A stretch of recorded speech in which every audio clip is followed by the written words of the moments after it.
Hey guys, I hope you guys are doing well. It is Daily Bread number 80 today. Today we're going to be reading from Hebrews 12, 1 through 3. Yeah, let's go.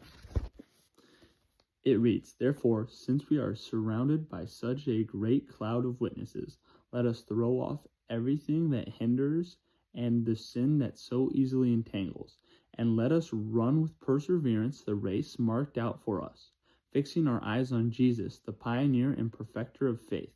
For the joy set before him, he endured the cross, scorning its shame, and sat down at the right hand of the throne of God. Consider him who endured such opposition from sinners, so that you will not grow weary and lose heart." So it's a pretty encouraging passage today. I read it and felt pretty uplifted by the passage, and so it was interesting to me, really, like thinking about it and then reading for context, because I read chapters 11 and 12 today. Again, not too much, but like, I don't know, got to be better. Either way, in chapter 11, it was talking all about faith, and some of these faith pioneers, or these people expressed great faith to when God was telling them to do things. Like it says, like with Moses, with Abraham, Abel.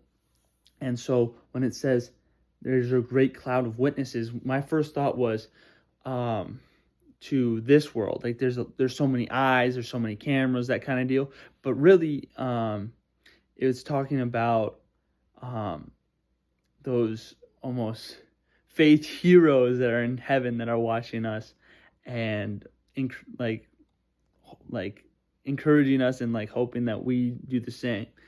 And so let us throw off everything that hinders and the sin that easily entangles. Like get rid of that stuff that impedes your growth for your faith, for your relationship with God. Avoid those things.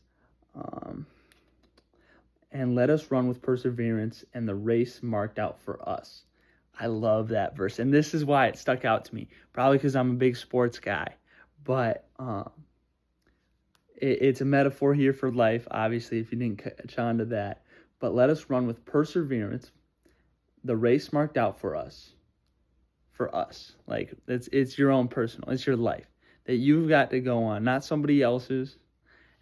It's for you, and you're running that race with perseverance, trying to listen to the Lord and trust in the Lord, because tough stuff's going to come up, right? And so that gave me like, right. Fixing our eyes on Jesus, the pioneer and perfecter of faith, trying to follow his example. My pastor and I would always talk about just trying to live like Jesus, because I think that's what we're called to do.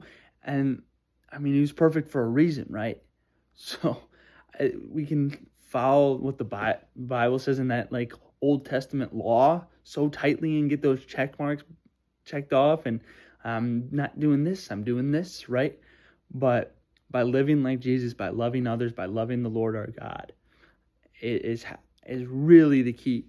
And what we were talking about. For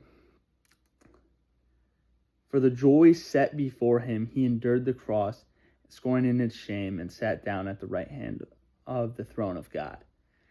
I love that final little, the end of that verse there, the end of chapter, or verse 2. And he sat down at the right hand of the throne of God. It was finished. Jesus did his job. He finished. He won for us.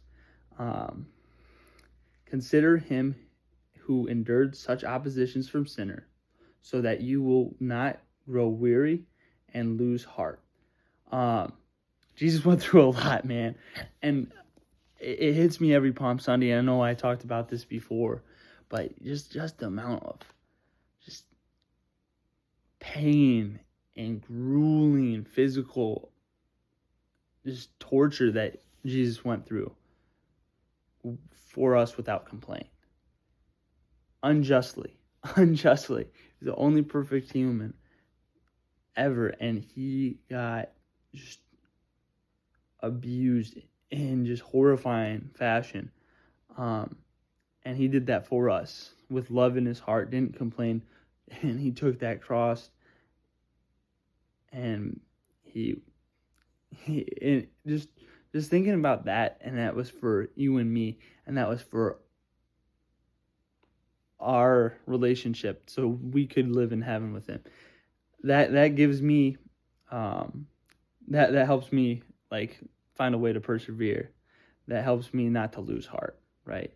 And so if Jesus can go through all of that, I think we too can like look at it and go, yeah, I got this. I can say no to this. I can go out and do this, right? I can pick up that cross today, right? So yeah, that's what I was thinking today. I think this passage really just calls us to be intentional, man. Just be intentional with what we're doing, with that relationship toward the Lord, and how we want to live and what we're called to live, right? Be intentional with that. I think I was talking about this last video too. Just being intentional, having a plan for your faith, and going and executing on that with love, and just how we're supposed to be called. But yeah, guys, I hope you're doing well. God bless.